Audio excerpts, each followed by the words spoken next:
একদম এই মেইন ৰাস্তাৰ পৰা গোটেই অগ্নিগাঁৱলৈকে পানীয়ে বুৰি আছে। কোনো মানুহ এটা ভিতৰত সোমাই চাবলৈ হেৰি নাই। এতিয়া কি বুলি কয় গোটেই 15,000 টকা পানীয়ে নোপোৱাটোৱে পাইছে, পানী সোমোৱা ঘৰ নাই পোৱা। সেইটো কি কথা হ'ব পাৰে?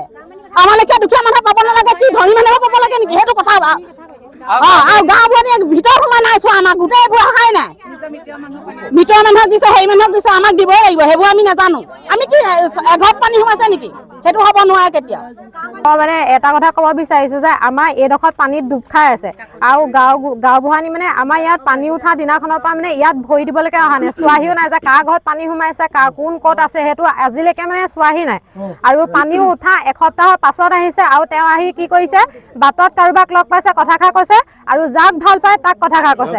বাকী আমাৰ এইডোখৰতো চবৰ ঘৰতে পানী সোমাইছে, চব কোনোবা ৰাস্তাত আছে, এতিয়া কোনোবাই গৈ কাৰোবাৰ ঘৰত থাকিছেগে, সেইটোতো গাঁওবুঢ়ানীটো দেখা নাই, কোনো কাকো কোৱা নাই। আৰু গাঁওবুঢ়ানী এটা বেয়া কাম কৰিছে কি, তাই মানে বাইদেউ আহিব লাগিছিলে ইয়াত আহি পেলাই চবকে চাবহি লাগিছিলে, কাৰ ভিতৰত কিমান পানী সোমাইছে। ৰাস্তাই দি গ'লেতো নেদেখে, চবৰ ঘৰত মানে চাৰ্ভে কৰিবহি লাগিব, তেতিয়াহে। আৰু যিসকলৰ ঘৰত পানী কমকে সোমাইছে সেইসকলে এই 15,000 টকাটো পাইছে। আমাৰ ইয়াত যিখিনি মানুহ পানীত ডুব খাই আছে এইবোৰ নামে নাই দিয়া। গাঁওবুঢ়ানীৰ ওপৰত এটা ব্যৱস্থা ল'ব লাগে। মানে গাঁওবুঢ়ানী আগতো এনেকে বৰষুণ আহিছে, বতাহ বৰষুণ, টিং কাৰোবাৰ উৰুৱাই দিছে, আমাৰ বেৰ ভাঙিছে, সেইবোৰ চাবলৈ নাহে। আৰু যাৰ চাই সিহঁতক অকল নাম ভৰাই দিয়ে, বাকী যাৰ অনিষ্ট হয় সিহঁতক নিদি পেলাই বেলেগক দিয়ে।